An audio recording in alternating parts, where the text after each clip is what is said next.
What's up, my friends? Today we're talking about new looping setup.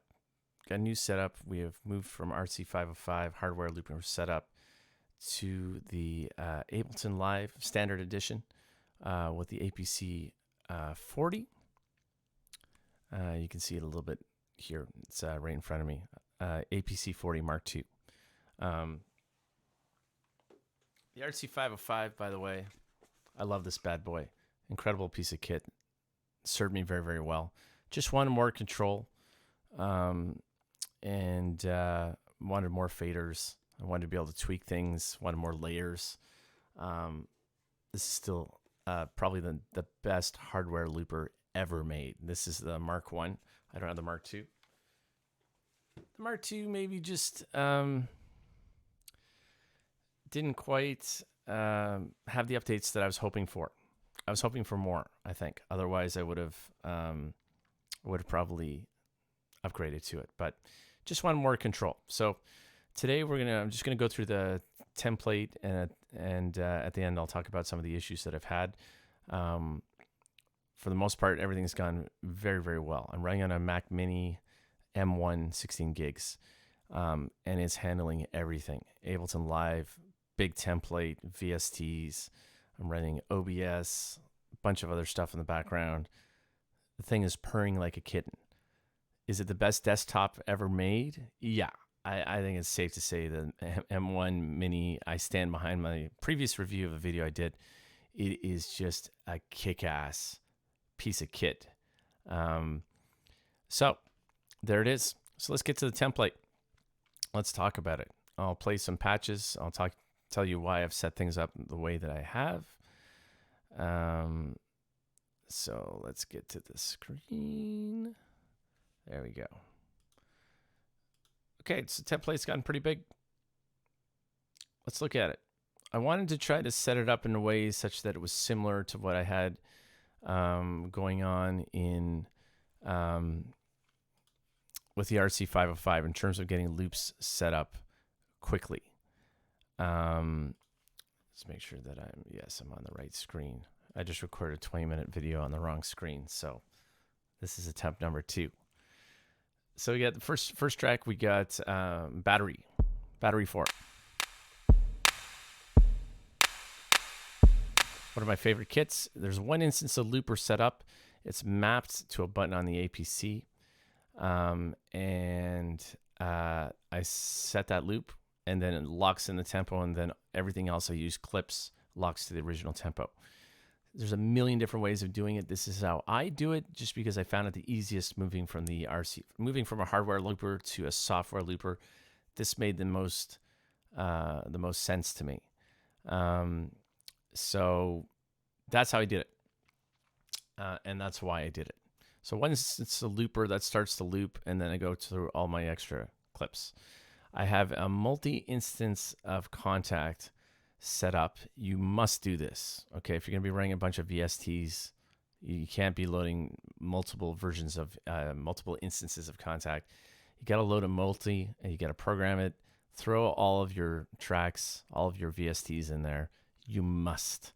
Otherwise, your CPU is not going to be able to handle the load. So that's an absolute must. It's a bit of a pain.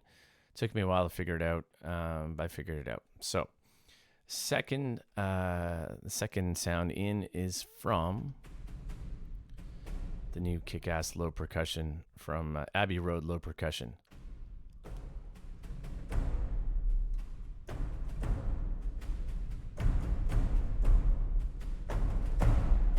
Love it.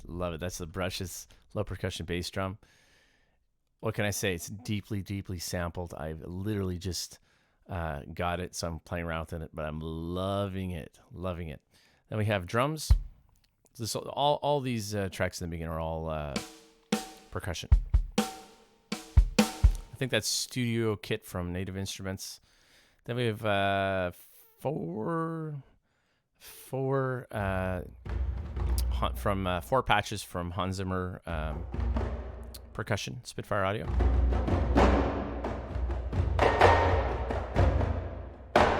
Tom Beck's one of my favorite samples of all time. Got the Boo Bams, the Juns, the Doles. And then we got Spitfire percussion snare. Love it. My favorite snare. Go to Spitfire Audio Solstice. This is the Snake Kit. Let's add some reverb to that puppy.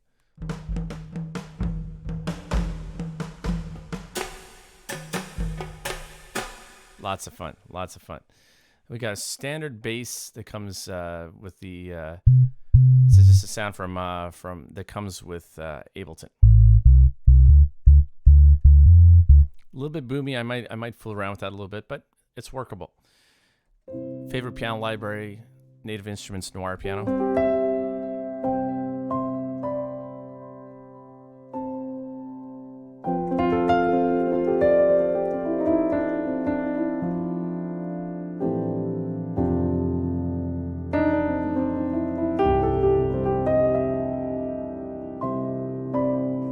Just a gorgeous sound. Absolutely gorgeous sound. Then we have a multi-instance of Omnisphere, Spectrasonics Omnisphere. There's your multis. 8 different sounds in there. So as opposed to having 8 different instances of Omnisphere, you have 1. Instead of 16 different instances of Contact, you have 1. This is an absolute must if you're going to be live looping in Ableton. Otherwise, you're going to run into all kinds of issues. I've never had to do that for recording in Logic. I've always operated with separate instances because the M1 and Logic, I've never had to. I don't know how many I could load up, but it's never been an issue with recording. But live looping is a different story because you're carrying a lot of that MIDI data, which is feeding in from the VSTs, and your CPU is taking a big hit. So you got to do it. So let's play a couple of these. This is Spectrasonics Omnisphere Cedar.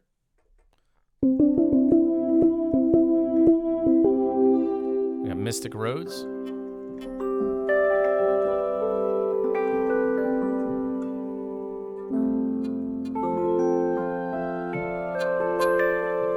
Love that sound. This is just a Rhodes sound from Native Instruments. Very usable. Then we got Albion 1 strings long.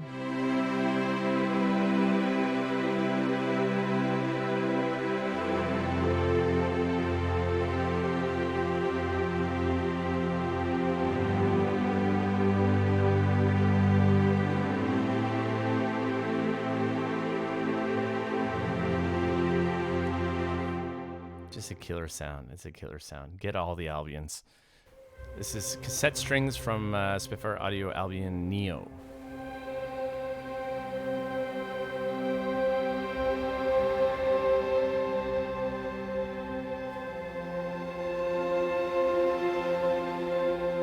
Might be my all-time favorite sample right there. Then we have Octave Lows, Spitfire Audio Albion 1.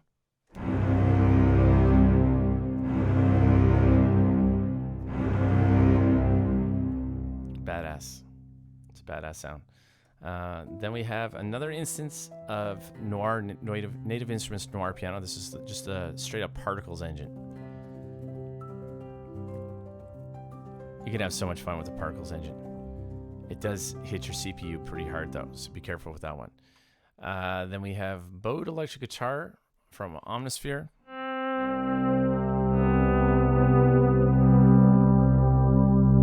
Absolutely gorgeous sound. Breath of Life.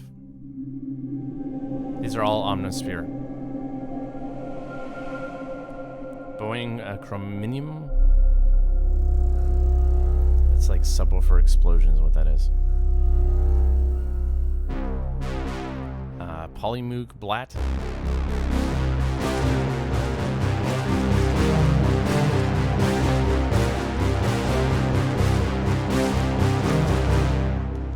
Omnisphere sounds are so big and so nasty. Then you have the Aperture, the Stack. Okay, this is from their Spitfire Audio's big sale from last year's Stack, the wall of amplifiers. I use it all the time. Okay, I'm going to demonstrate opening up the Aperture for anyone who doesn't have these libraries. Okay, so this is with the mod wheel down, and if you have headphones on, that's the best way to listen to it. Here we go.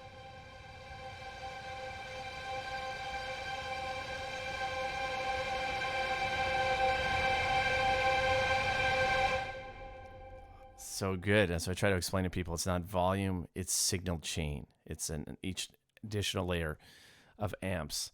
Extremely useful stuff on there. Super cool technology.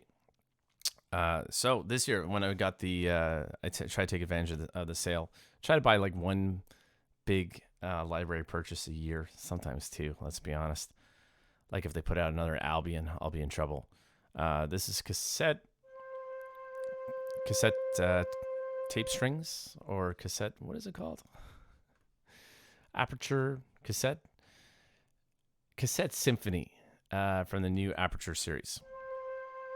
So I'm going to do the same thing. This is from a soft patch, but same thing. This is a woodwind patch, but you'll be able to hear it open up again.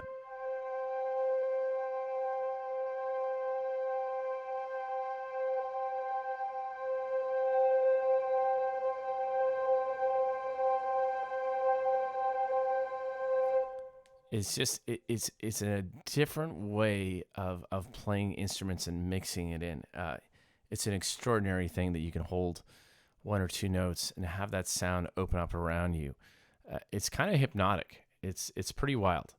Then we got some Frantic Lead Omnisphere, one of my favorite lead patches.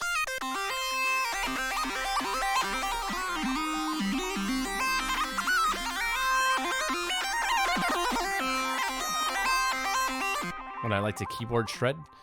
Noppler-esque, also Omnisphere.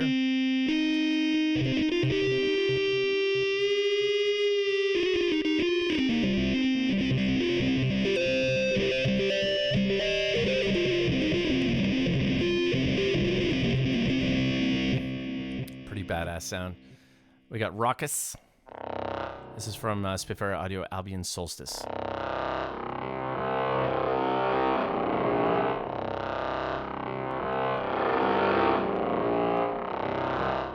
Come on, that's a badass sound. It's a badass sound. Then we got some guitar. This is Guitar Rig 6. And then I have 3 instances, 3 looping tracks. So that guitar, the main guitar track, that's why it's L1, L2, L3. So I have 3 loopers that go with that. And that's just straight up. I don't play a whole lot of guitar, but this is Creamy Snowflakes.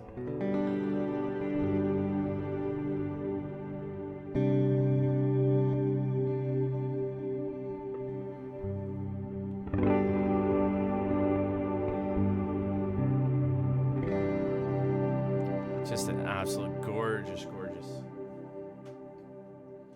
sound. So 3 tracks dedicated to looping for guitar, acoustic guitar, and then I have 2 looping tracks associated with that. Just got a Baby Taylor acoustic, 3/4 size. Has beautiful sound and beautiful pickup.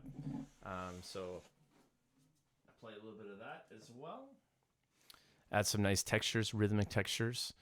The neat thing about all these too is that when you set up these separate instances.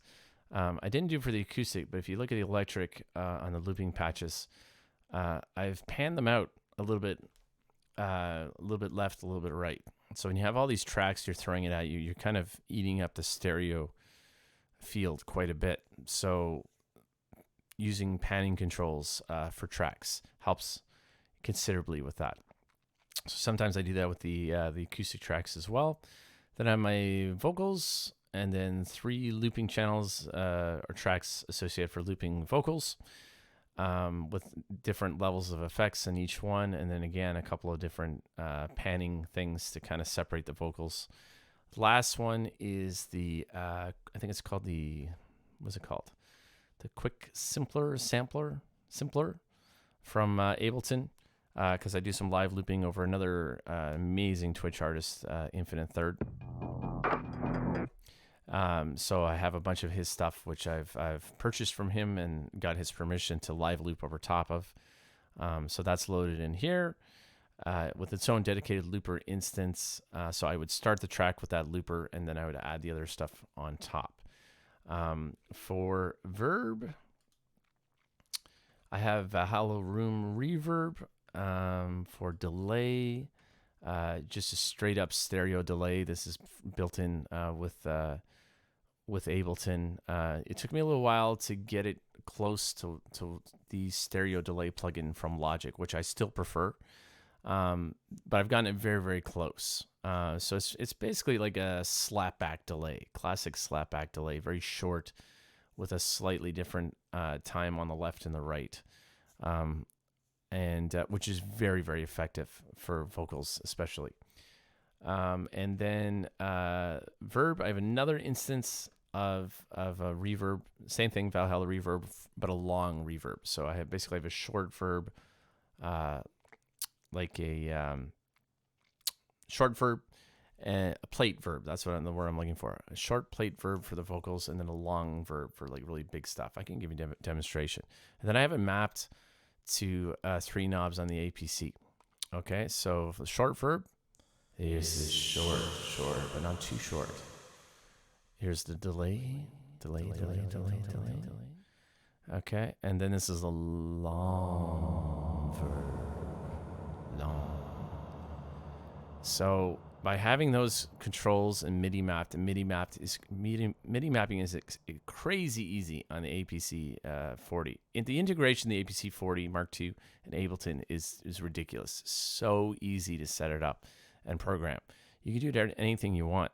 I have programmed a button here to turn my microphone on and off.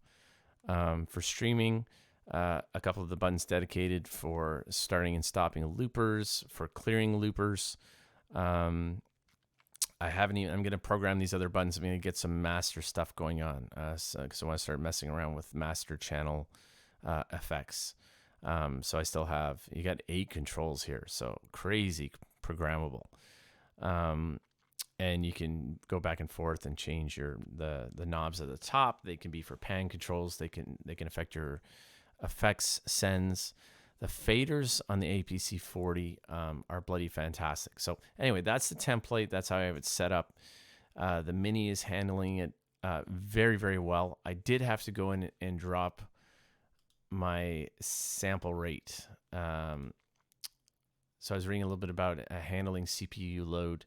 So I dropped the in and out sample rate to 44,100. That made a pretty significant difference in terms of the way that Ableton Live operates, handling all these VSTs. I just recently made that change, and so far it's been working pretty well. I have had a few little odd things here and there, but again, I think that's just from pushing the Mini kind of to the brink. If depending on how serious and depending on your budget, would you be better off going with like a Max chip or something like that, one of the newer MacBooks? Yeah, I mean, if it's going to be like a long-term thing, for sure, whatever your budget will allow, get the most powerful computer you can get. But the Mini is handling it. And again, this is a pretty big template. It doesn't really need to be this big. Probably what would be a more effective way of setting things up is having a dedicated template per each song that I do. So each song would have a much smaller template. That would be a much more efficient way of working. So it's probably something that I'm going to get. But I also like to have like a big... I like to have sounds. I like to do things differently. I like to be able to have different sounds at my disposal. So still kind of tweaking here and there. But overall, I'm having tons of fun. So in terms of advantages and disadvantages versus the 505, the faders on the APC40 are a gazillion times better. I can't speak for the Mark II 505 because I haven't used it. Apparently they did improve the faders, but the faders on this bad boy, the APC40, are fantastic. You can really, really fade things in and out very, very nicely, very responsive. The buttons in terms of operating the clips are fantastic. All the controls and just getting in to all those different controls, the multiple layers. I can separate things out now. So in the 505, you only had 5 channels, and each one was kind of infinite. So you could just keep stacking them, but then you couldn't control those individual layers. Now everything's spread out across the template. I can turn off and on individual layers. I can tweak them. I can pan them. I can change the effects. So much more control. I can fade them in and out with the faders. It is taking me longer to kind of get it set up and running as quickly as the 505, but just because it's new. And again, I've just started to kind of scratch the surface of what Ableton is capable of. So I'm loving it. If you're interested in looping, if you want the simplest, easiest solution for looping, the 505, I cannot recommend it more. It's just an incredible piece of gear. I stand behind it. I love doing it, love using it. I just want more control. So if you're looking at long-term and you want really individual control, then really Ableton and the control of the APC40 Mark II, that's the way that I would go.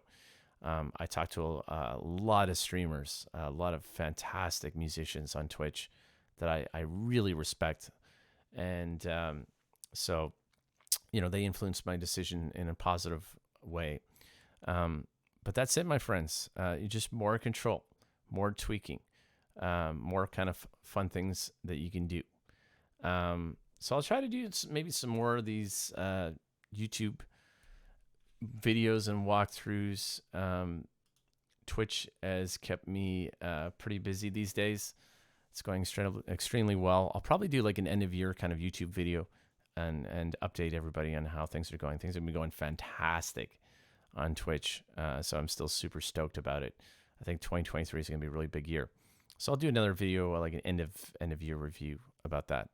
If you have any questions, drop them in the comments. I'm always happy to help. I always read every single comment, always respond to every single comment. I'm happy to pass on knowledge and tell you about, the good things and the bad things, the things that worked and haven't worked, and hopefully that'll help you not make similar mistakes that I've made along the way. So if I can save you some time, I'm happy to do that. Stay safe, my friends. I hope to catch you in a Twitch stream soon. Peace.